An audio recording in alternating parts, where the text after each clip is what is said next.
la mémoire des victimes du génocide que nous commémorons aujourd'hui, mais aussi de ceux qui sont morts comme dommages collatéraux. Après tout, nous l'avons fait l'année dernière, les années avant, nous le ferons encore une fois les années à venir. Donc, comme il n'est jamais trop tard pour bien faire, je vous inviterai à vous lever, à observer une minute de silence en la mémoire des victimes du génocide de 1972.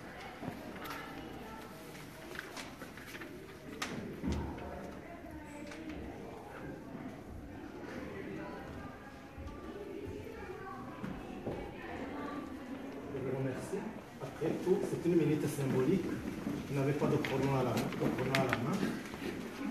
Ceci dit, comme le maître de cérémonie l'a déjà annoncé, Emmanuel Nkurunziza, davantage la problématique du génocide contre les Tutsis qui reste finalement à plaider. Et c'est pour cela donc que, pour remercier d'une certaine manière le collège qui nous a invités, je vais faire une présentation mi-activiste en tant que membre de ce génocide et mi-académique.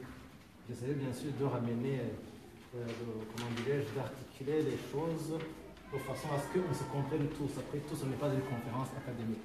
Ainsi donc, je me dois de donner un titre à ma communication. J'ai choisi de l'appeler « Comment stopper le négationnisme à travers le discours ». Je l'ai gardé un peu vague, à travers le discours. Est-ce que c'est le négationnisme qui se diffuse par le discours ou bien on le stoppe par le discours? Je vous dirai directement que ce sont les deux.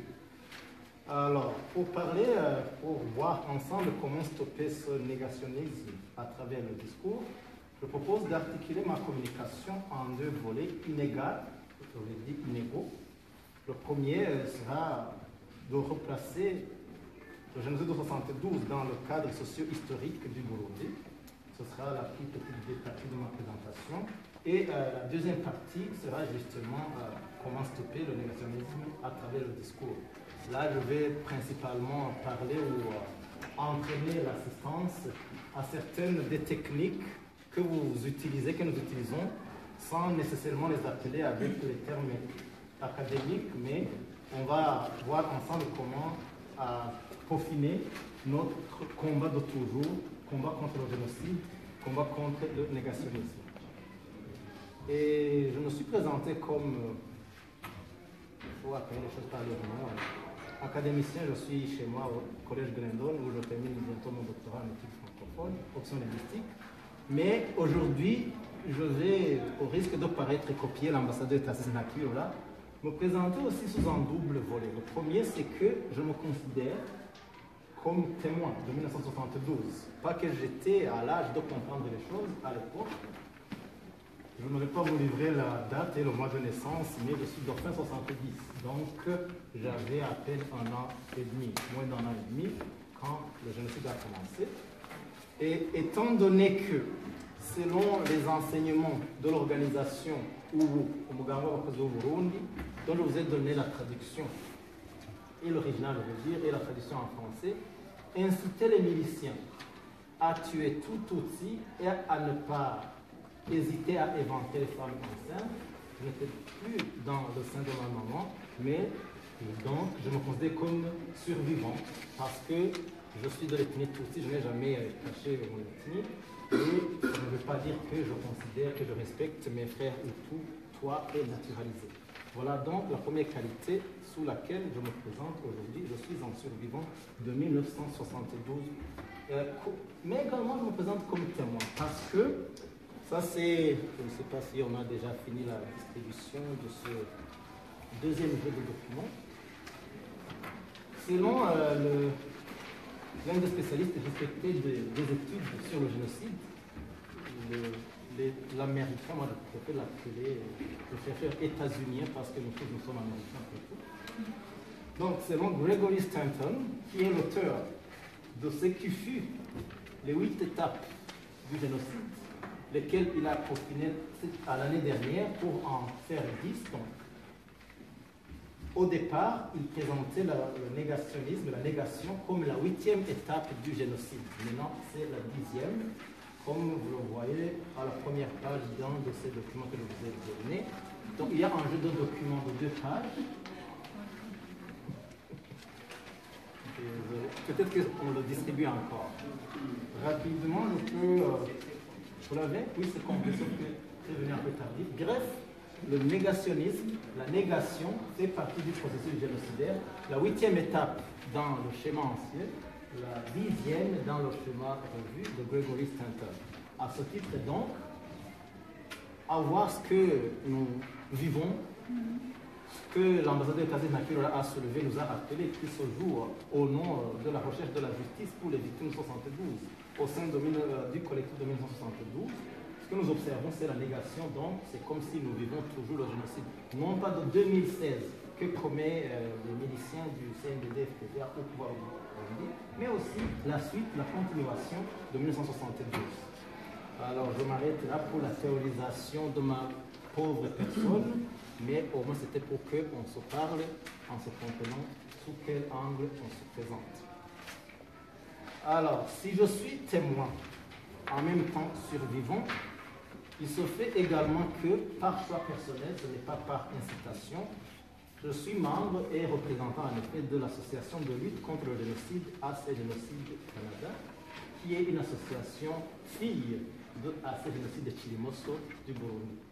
À ce titre, notre action, le rôle de notre action est orienté à plaider et pour les victimes et pour les survivants. Et de ce fait, le témoignage que je vous apporte n'est pas celui d'un avocat de la défense, n'est pas celui d'un juge, comme la plupart de mes compatriotes s'y trompent quand ils parlent de 1972. Non, au sein d'AC Génocide, nous avons choisi de présenter notre plaidoirie comme défenseurs de ces gens-là, de ces Tutsis, mais également de ces Hutus, qui ont perdu les leurs, qui ont perdu leur propriété dans la foulée de ce génocide. Donc, ne soyez pas étonnés, que ce soit ici, que ce soit dans mes correspondances, que je vous présente les choses de manière musclée. Si vous avez déjà été à la Cour de justice, il y a toujours une différence entre l'intervention du juge, qui est modérée, et l'intervention de l'avocat de la défense. Ça, c'était pour situer un tout petit peu, vous inviter à être tolérant envers certaines des positions que je vais donner. La justice, la lutte contre l'impunité vient à ce prix-là. Je vous ai promis donc de parler brièvement du cadre historico-social du génocide de 72. Comme je vous l'ai dit, ce sera très bref.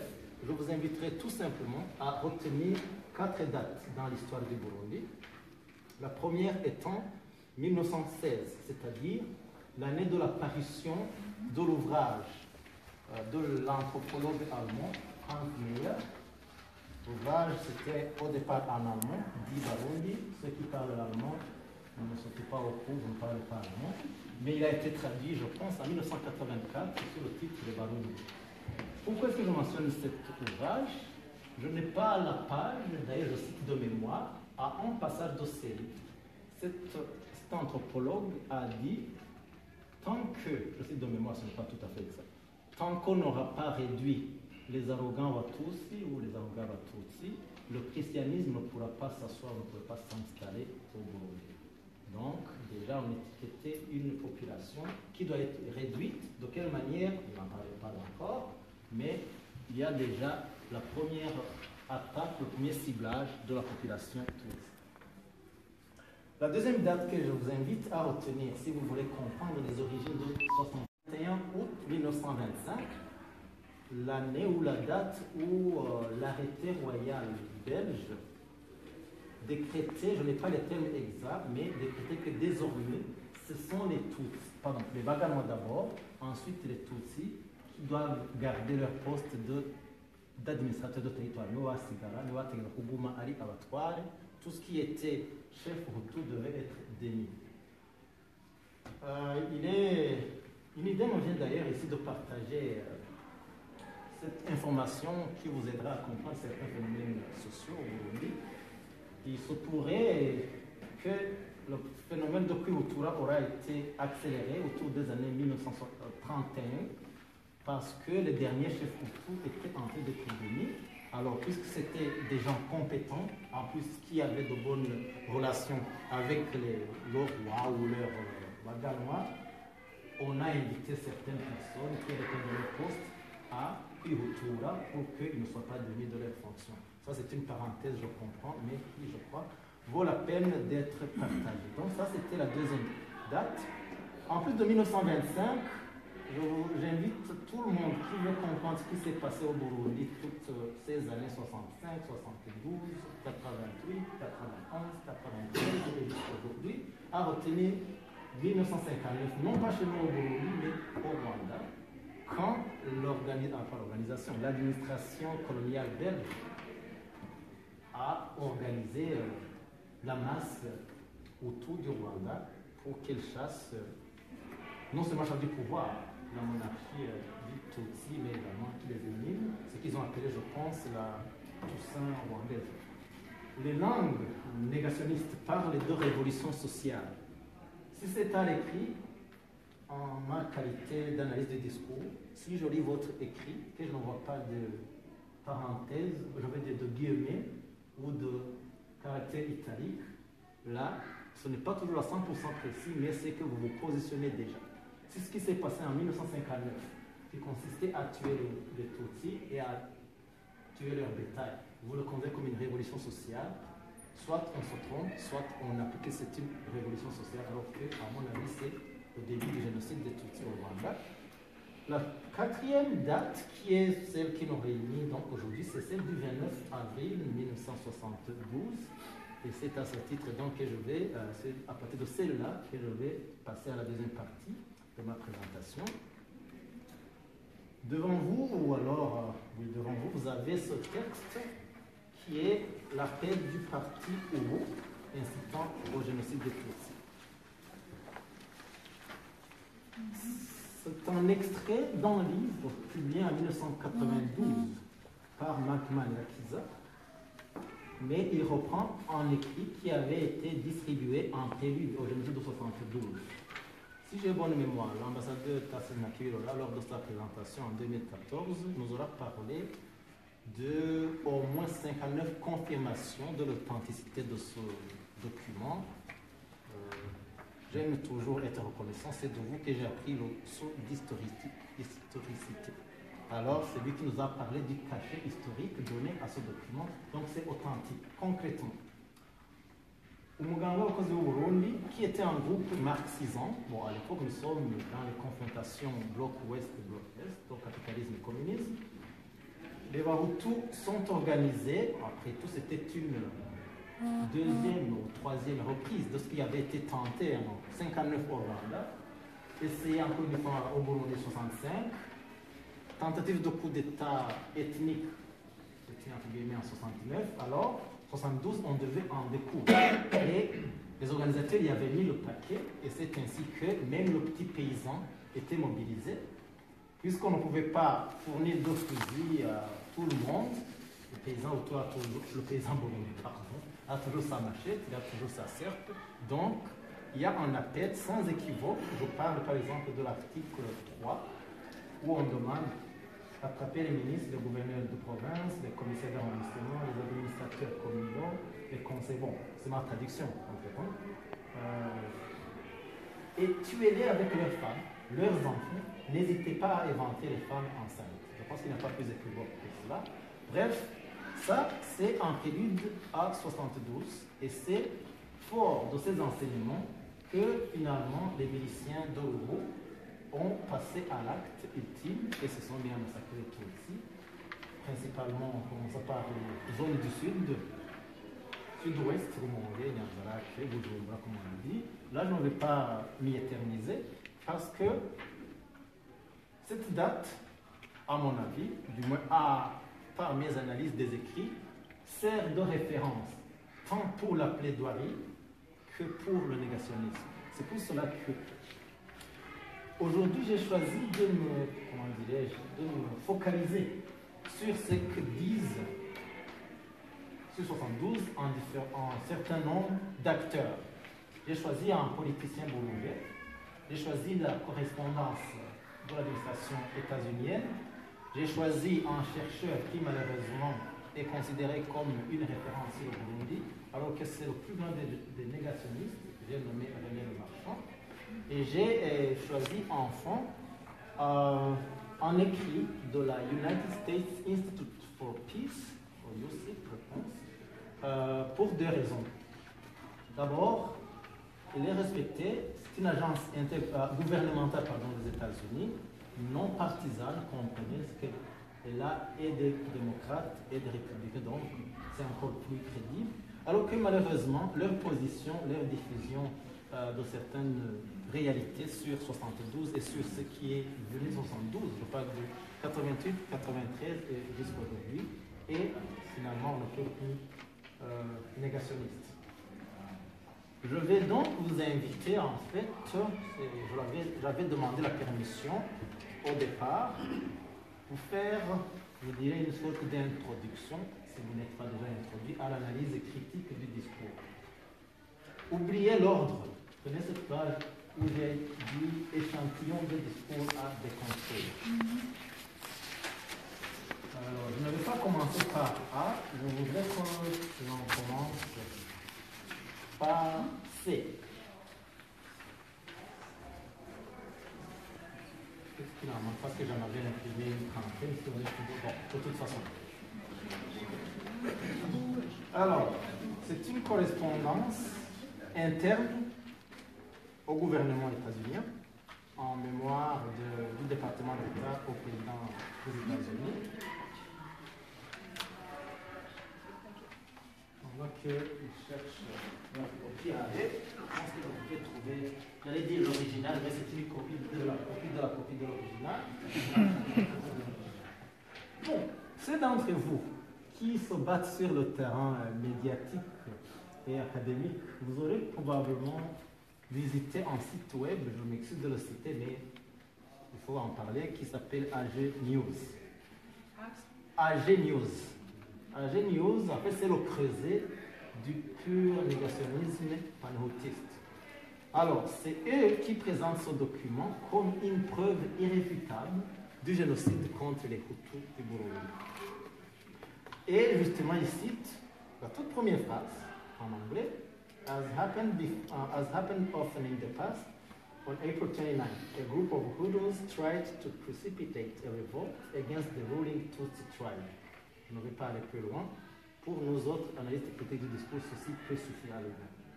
Je vais m'arrêter d'abord sur le mot, ou plutôt le verbe, a group of Hutus tried to precipitate. C'est précipiter en français. On précipite quelque chose, donc il y a quelque chose déjà en préparation, ce n'est que la date ou l'heure de début qui a été anticipée. Alors, si vous êtes conséquent, vous allez vous demander qu'est-ce qui a été précipité. Certainement, il y avait quelque chose en préparation.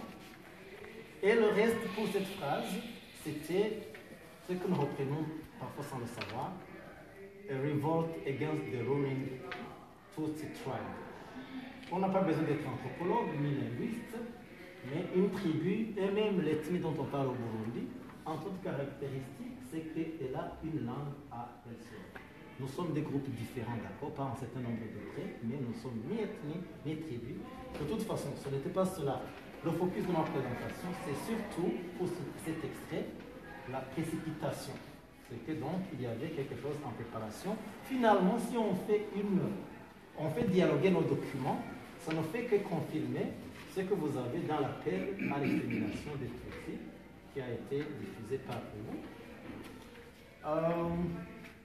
Je vais rapidement passer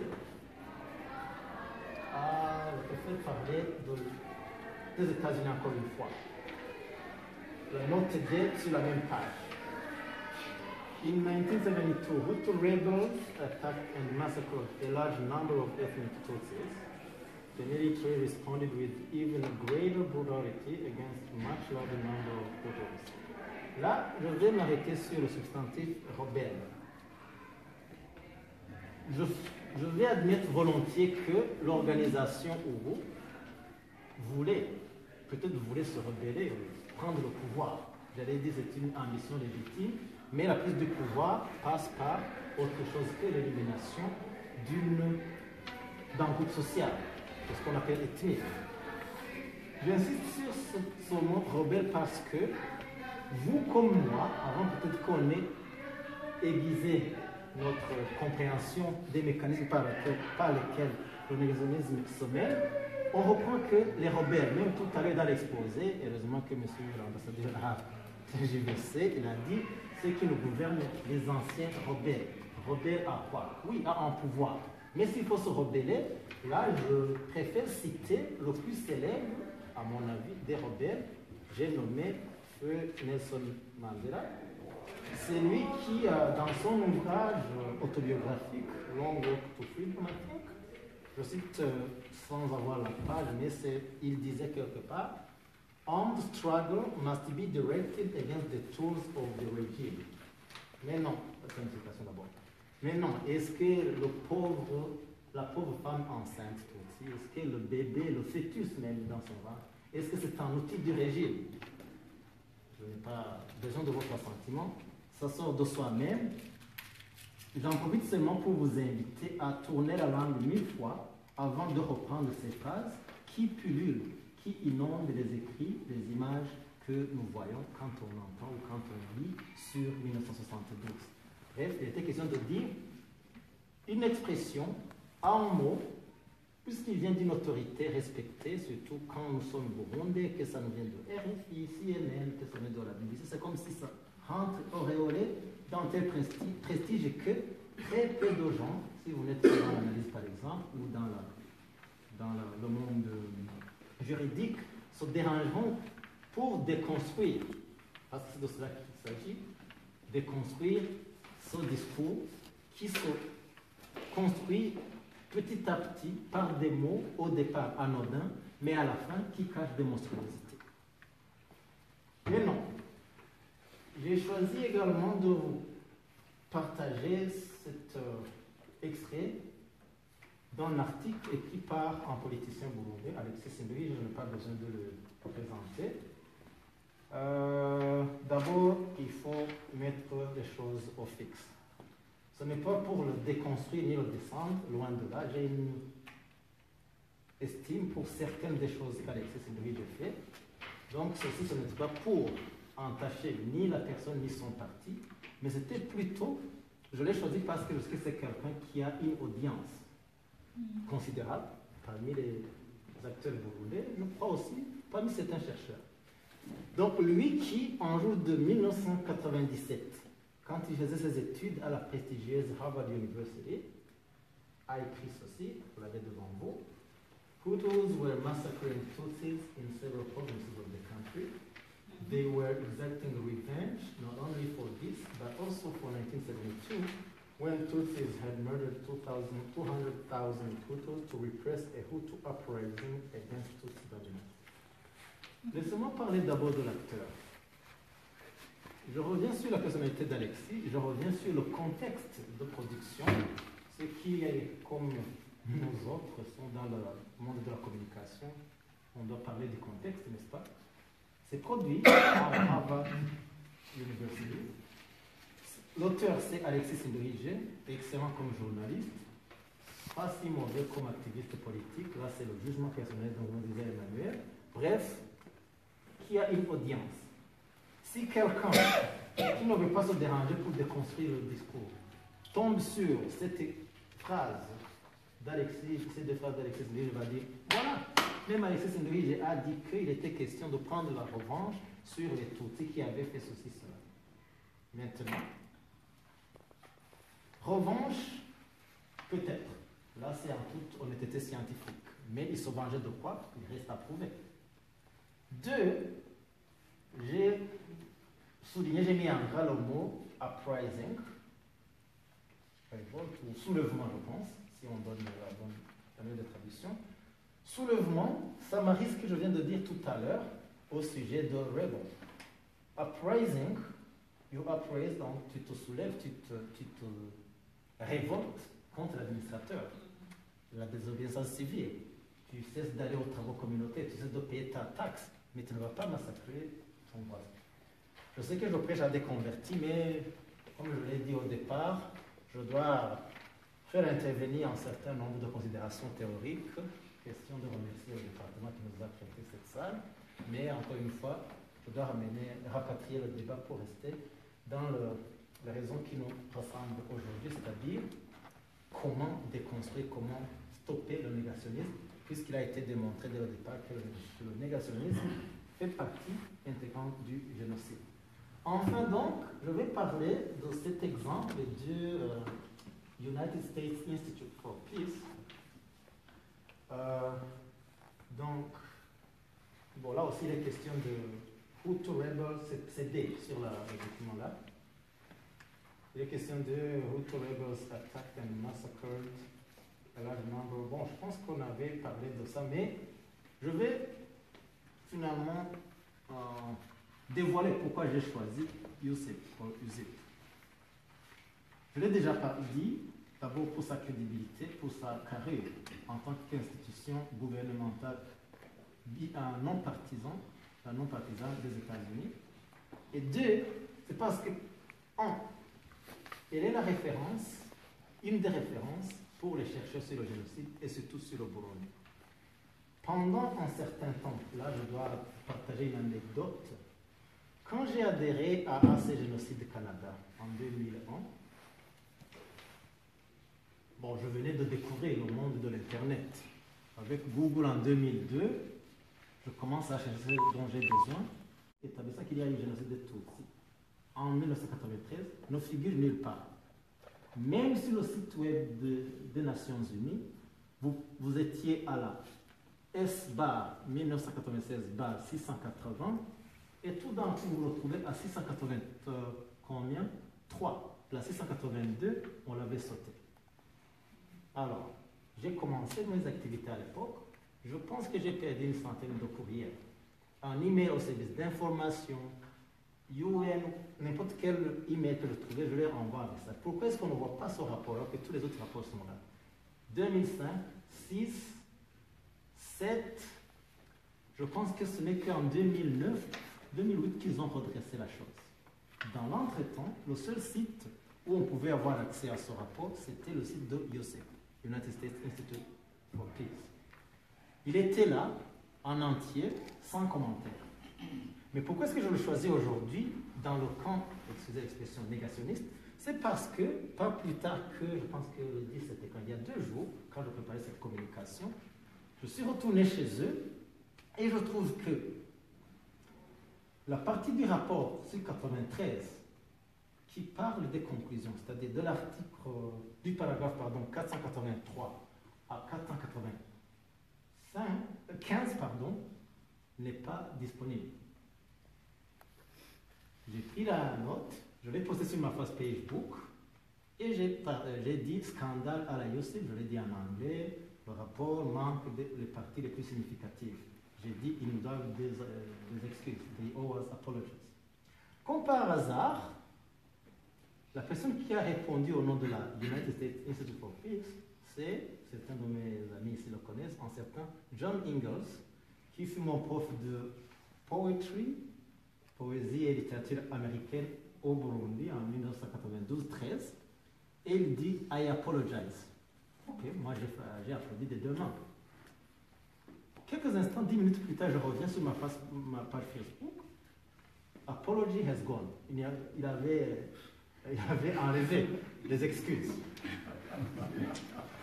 J'ai répondu directement, quand j'ai du temps, je le fais. J'ai écrit, John, what's going on? What happened to your apology? Alors, lui, il a répondu, une digression savamment entretenue. Le fait que, bon, j'essaie de citer de mémoire, le fait que USIP écrit qu'il y a des Hutus et des Tutsis comme des ethnies, et que nous savons que les ethnies ne sont pas exactement ce que nous avons au Burundi, ne veut pas dire que la United States, la USIP, est pour ou contre cet état de fait. Point à la ligne. Plus rien sur l'omission de ces passages. Alors, je suis remonté à l'attaque, j'ai écrit assez grassement et je lui ai dit, ça c'est une digression, je lui ai dit, si j'avais répondu de la sorte quand tu étais mon prof, tu m'aurais renvoyé à la colline, récolter les patates comme tu aimes le dire. Bref, ceci expliquant cela, vous comprenez pourquoi, alors que je parlais de 72, alors que je parle du négationnisme, je ne pouvais pas ne pas citer ce cas de la négation de 93, qui, après tout, n'est que la suite, le corollaire de 19 72, lui-même émanant de 65, lui-même suivant 5 à 9 au Rwanda. Et j'allais dire, c'est ce qu'il fallait démontrer. Maintenant, avec cet état de choses où finalement nous avons des nationaux, nous avons des étrangers qui apparemment n'ont aucun enjeu, n'ont aucun intérêt à fausser la réalité au Burundi, on se demande qu'en est-il dans le monde académique. C'est une bonne chose que je le dise dans cette salle parce que quand j'ai fait ma première présentation ici en 2011, c'était sur justement les traces des textes juridiques internationaux dans les textes de loi burundais. Et j'ai parlé du cas de la Déclaration universelle des droits de l'homme et de la Convention des Nations unies pour la prévention et la répression du crime de génocide. Une des questions dans l'assistance était, Monsieur Monzi, d'abord, disait Emmanuel, est-ce que vous avez lu les écrits du professeur Mekio Mbonimpa? J'ai dit, j'en ai lu un certain nombre, mais je dois vous dire que malheureusement, il dit exactement l'inverse de ce que j'essaie d'expliquer. Alors, ben non, je n'ai jamais rencontré le professeur Mbonimpa, ce n'est que dans ses écrits. Je le mentionne parce que, c'est une autorité, académiquement parlant, je pense qu'il n'y a pas plus compétent. Enfin, il est parmi la crème des crèmes, comme l'a dit tout à l'heure l'ambassadeur Nakirol. Cependant, certaines de ces affirmations, étant données sur une autorité, et qui malheureusement deviennent références, doivent être, comment dirais-je, attaquées. C'est ça le mot qu'il faut. Doivent être déconstruites. Encore une fois, ça peut paraître une digression, mais je maintiens haut et fort qu'on ne peut pas parler du génocide en cours aujourd'hui au Burundi sans parler de 93 qui reste impuni, tout aussi impuni que 91, tout aussi impuni que 88, que 72 et que sais-je encore. Donc je mentionne ce professeur parce qu'en 2013, il a été approché par le ministère de la Citoyenneté et de l'Immigration au Canada. Ils le font régulièrement. Ils consultent des experts pour leur mise à jour du cartable pays. Et la question spécifique était quelle est la situation des Tutsis sous le régime CNDD-FDD. Alors, une des conclusions, une des réponses du professeur Mekio Mbonimpa était que jamais dans l'histoire du Burundi, les Tutsis n'avaient jamais été à l'aise que sous le régime CNDD-FDD. Scandale, bien évidemment. Quelqu'un m'a filé le document. J'ai passé une nuit blanche à rédiger un appel, d'abord en mémoire pour répondre. Je crois avoir interpellé un certain nombre de compatriotes, dont certains ici dans la page. Je dis, cette chose ne peut pas partir impunie. Bref, CIC, donc c'est une administration Canada n'a pas donné de suite directe, mais plus tard, en 2014 pour être précis, j'ai été approché à mon tour pour mettre à jour le cartable pays. Je parlais de la situation des activistes anti-génocides et j'en ai profité justement pour envoyer mon mémoire, pour le rappeler. De toute façon, si on ne prend pas en main nos affaires, si nous ne plaidons pas pour nous-mêmes, quelqu'un d'autre va le faire et à notre détriment. Et là, je voulais souligner les experts, les autorités académiques. Finalement, ce n'est pas une digression pour dire que cette personne qui donne son avis sur la situation des Tutsis, il a été témoin à décharge de Georges Rutaganda, témoin à décharge, de Bagosolo, je ne suis pas sûr, mais Georges Rutaganda, le financier du génocide rwandais, des Tutsis du Rwanda, il a été à Arusha pour être témoin à décharge du génocidaire Georges Rutaganda, qui heureusement a été condamné. Donc vous comprenez quel type de témoignage vous pouvez faire sur les Tutsis du Burundi. Et finalement donc, en guise de conclusion, parce qu'on ne peut pas vraiment couvrir tout ce qui doit être fait en rapport avec 72 en une séance comme celle-ci, je ne dois pas monopoliser la parole. Vous allez me dire, vous avez parlé du discours, vous demandez comment stopper le négationnisme à travers le discours. Mais c'est à travers le discours, pardon. D'abord, parce qu'il me semble que le gros de mes compatriotes burundais au Canada sont des chrétiens. Certains de ces passages que je retiens dans l'Évangile, c'est Jean 1, n'est-ce pas, où l'on dit au commencement était quoi? La parole. Question de dire tout procès du discours. Toute action commence au niveau du discours. Soyez attentifs au discours. Soyez attentifs aux mots qui falsifient l'histoire. Osez je dis bien oser démentir les propos, les écrits des autorités, parce que ma petite expérience, depuis que je suis dans le monde de la recherche sur le discours sur le génocide, le silence de la victime ou du témoin profite énormément et à l'auteur et à la victime. Et si nous nous disons que nous devons mettre fin à cela, c'est cela que nous devons garder à l'esprit.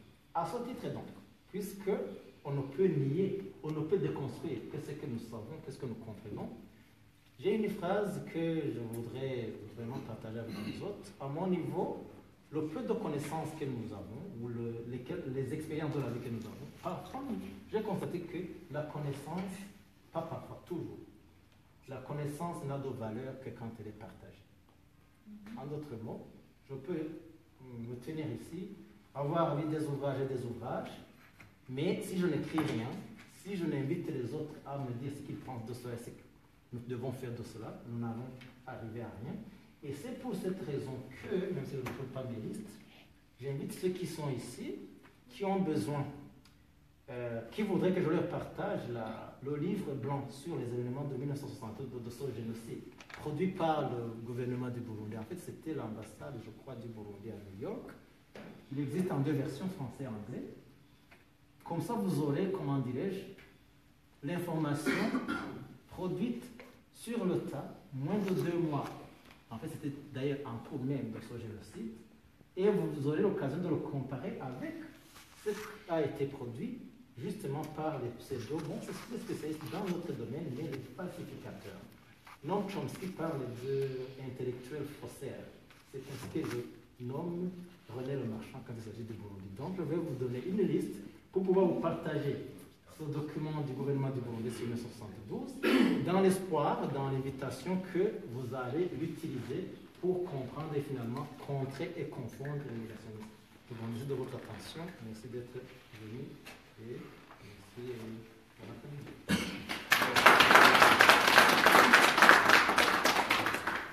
En principe, je voulais remercier aussi les animateurs. Néanmoins, il y a quelques personnes aussi qui veulent aussi exprimer. Ils ont vécu, ils ont vu. C'est pour enrichir encore cette conférence. Je vous invite, ne soyez pas vraiment impatients pour pouvoir rentrer. Donc, on sait très bien que pour développer un peu les gens, certains ont besoin de 5 minutes, 5 minutes, juste de voir comment. Et puis, la gestion du temps, parce qu'on ne peut pas se dire aujourd'hui, mais on aimait, j'aurais aimé remarquer beaucoup plus de paroles, d'interventions, d'échanges, de témoignages. Alors, jusque-là, je n'ai que des personnes à échanger, à parler de cette conférence. Donc, la conférence a le début et doit avoir la fin aussi. Alors, mais nous ne sommes même pas à la moitié. Donc, j'aimerais vraiment vous demander, vous proposer, vous voulez que l'on prenne 5 minutes de développer les jambes maintenant ou d'aller à la toilette, ou vous voulez peut-être que les 2 intervenants puissent quand même prendre la parole? Je ne vais pas, je vais démocratiser. Je ne vais pas vous imposer le temps. Et je demanderai aussi aux intervenants d'être très bien. On peut dire tout en très peu de temps. 5 minutes, combien de temps vous donnez? 5 minutes, c'est quoi? Vous voulez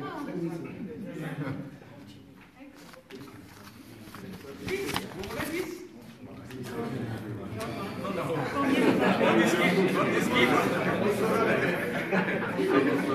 On sera bref, ok?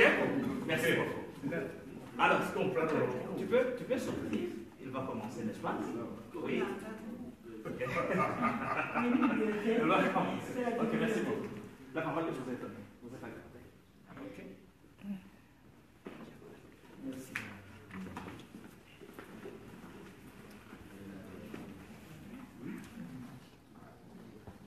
Merci, mes amis, de me donner la parole.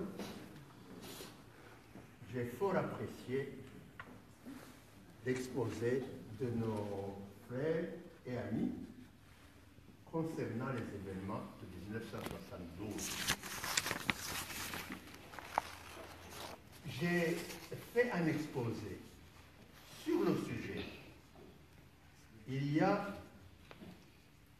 C'était en 2015, j'ai exposé l'enchaînement des événements de 1972.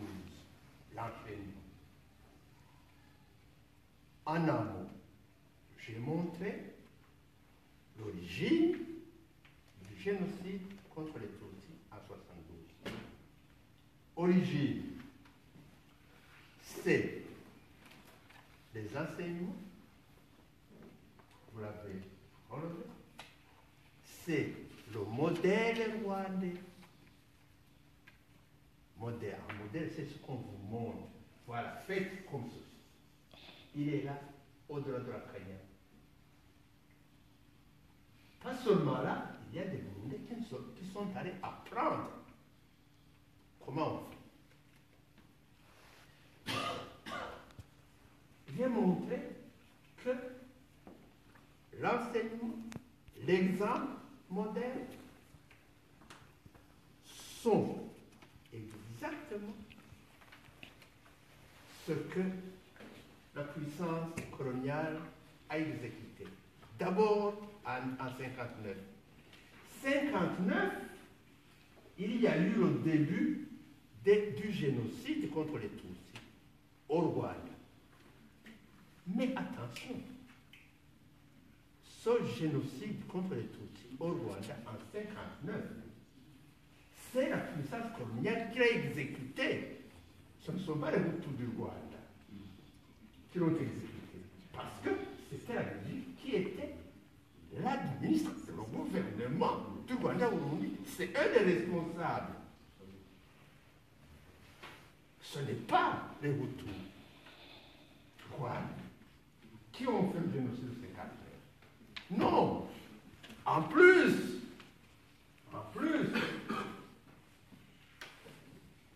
Kayibanda, qui était président, n'était pas encore le président en 1959. En 1959, c'est la puissance coloniale qui exécute le génocide contre les Tutsis. Direct, avec son armée, avec ses moyens. Les Hutus ne sont pas responsables. Nous sommes sous colonisation belge. Donc, les Hutus ne pouvaient pas commettre ce génocide déjà en 1959. Donc, jusqu'en 1962, le 1er juillet, les Hutus ne sont pas au pouvoir au Rwanda comme chez nous. C'est la Belgique qui a commis le premier épisode du génocide contre les Tutsis au Rwanda. Deuxième élément, mes amis, le génocide contre les Tutsis au Rwanda, c'était exactement la même chose, le même épisode était fait de la même manière par les mêmes au Burundi. Les Tutsis du Rwanda et les Tutsis du Burundi étaient exactement embarqués dans la même galère, tous dehors ou à la potence, par l'administration belge jusqu'au 1er juillet 1962. C'est clair. Alors, il y a une date, Emmanuel, où je voudrais attirer votre attention. C'est le 1er décembre 1958. Le 1er décembre 1958, c'est ce jour-là que le gouverneur du Rwanda-Burundi, Jean-Paul Arroy, devant les membres du Conseil général, du vice-gouvernement général du Rwanda-Burundi, a exposé sur 23 pages ce que l'administration belge entendait faire, transformer, changer au Rwanda et au Burundi. Qu'est-ce qu'il y a dans ce document? Il y a ceci textuellement. Les Tutsis sont exploiteurs, les Hutus sont exploités.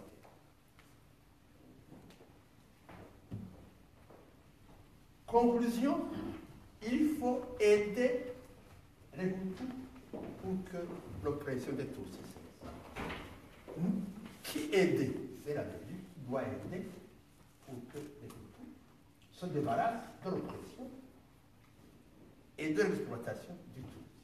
Or, le 1er décembre 1958, l'exploiteur n'est pas Tutsi, c'est le colonisateur, le dominateur, celui qui domine le monde de Rwanda, celui qui le gouverne.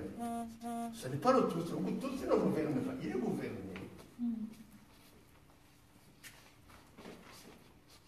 Mais dans ce discours, le gouverneur dit c'est l'oppresseur, c'est le Tutsi. L'exploiteur, c'est le Tutsi. L'exploiteur, le Tutsi. Mais le Tutsi est exploité parmi les exploités. Quelles sont les entreprises qui opèrent au Rwanda Burundi? Il y en avait 50, 60 en 50. 60 communes enregistrées, 60. Et les 60 entreprises, aucun Tutsi du Burundi ou du Rwanda n'avait la moindre entreprise parmi celles-là. Aucun. Donc le capitaliste, l'exploiteur, n'est pas Tutsi. Il est belge. Le dominateur, celui qui domine le Tutsi au Burundi, et les Tutsi au Burundi, et les Tutsi au Rwanda, et les Hutus au Rwanda, ce n'est pas le Tutsi, c'est le belge. Mais on dit non, c'est le Tutsi qui domine, qui exploite et qui oppresse. Voilà. Je vous prie de tenir cette date du 1er décembre 1950. Trouvez, s'il vous plaît, ce document. Il est important. Enfin, voilà ce qui s'est passé alors en 72. En un mot, 2 mots, pas plus. J'ai exposé ça, Emmanuel, vous avez la vidéo. Sur YouTube. Vous avez la vidéo. Je l'ai encore visionnée ces jours-ci. Sur YouTube, je crois. Eh bien, allez voir cette vidéo où j'ai exposé ceci. En 72, le gouvernement du Burundi n'en savait rien. Il n'en savait rien. Comment il n'en savait rien? Eh bien, parce que lui-même, Tchombero, a failli tomber dans le piège qui était tendu. Mais Tchombero, il s'en fallut de très peu qu'il ne se déplace de son palais vers le maître des officiers. Vous savez où il était à ce moment-là? Il n'était pas là où il est aujourd'hui. Il était en contrebas de l'ancienne station d'émettrice, en dessous, disons, du camp Mora. Là, vous voyez le camp Mora? C'était en contrebas. C'est là que se trouvait le maître des officiers. C'est là que M. Tchombero allait passer cette soirée du 28, du 29. C'est là où on l'attendait. Mais il a eu de la chance. Son chef de protocole, qui était allé voir si tout est prêt pour venir appeler le président, eh bien, au retour, il a été massacré en cours de route. L'opération s'est déjà lancée. Eh bien, cet homme est mort à la place de Tchombero. Donc, Tchombero n'a pas dit. Il est allé tomber dans. Alors, pourquoi on dit que Tchombero était au courant? Qu'il savait, mais qu'il faisait mine de ne pas savoir, il n'en savait rien. Deuxième élément qui montre qu'il n'en savait rien, c'est qu'aucun officier, aucun, n'avait la consigne au moins de faire attention, au moins d'être tout près de son camp. Moi, ce jour-là, j'étais à l'ITEC. Moi, je connais souvent mon chobi, je suis souvent dans la communauté Kanji. Comme tu vas tomber ta vie. Souvent. Et bien, ce jour-là, le 29, je suis allé à l'ITEC. je suis allé au camp assez tôt, vers 9 heures. J'étais allé récupérer mes lunettes qui m'ont été volées pendant le voyage, qui m'ont été volées par un militaire du camp militaire.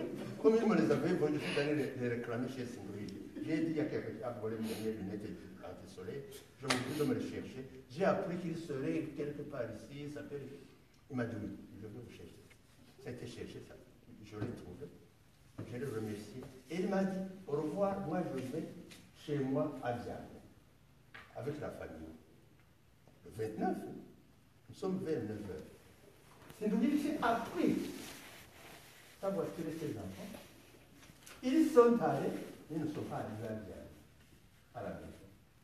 Parce que les événements avaient déjà débuté sur toute la partie sud. On commence à massacrer tout le monde depuis le Mongé jusqu'à la frontière. Il a failli tomber dedans. Je ne sais pas comment il a pu échapper. Il a pu remonter jusqu'à Dikeda dans des conditions absolument épouvantables. C'est lui, je n'en savais rien. Il n'avait aucune consigne, aucune. Aucun de ses adjoints n'avait la moindre consigne. Aucun des autres collègues n'avait la moindre consigne. Autre élément qui montre qu'il n'en savait rien. Si vous doutez de quelque chose, vous êtes chef d'État, vous n'allez quand même pas aller à cette soirée avec votre femme. Tu obéis sa femme, allez se faire massacrer si Kinyonzi, le chef de protocole, n'avait pas été massacré à leur place avant. Les deux allaient périr dans cette catastrophe. Il n'en savait rien. Et alors, la dernière preuve, c'est que les premiers qui sont tombés, le 29, le 30, le 1er mai, le 2 mai, 4 jours, les premiers qui sont tombés ne sont pas Hutus. C'est les Tutsis. Parce que l'information que le gouvernement avait n'était pas celle-là. L'information que le gouvernement avait, c'est qu'il y avait des Tutsis à qui Antare, c'est eux qui ont attaqué. C'est pourquoi Antare a été immédiatement passé par les armes. Et beaucoup de Tutsis ramassés ici et là, à Bujumbura, dans les camps, à l'intérieur, ont été massacrés pendant les 4 jours.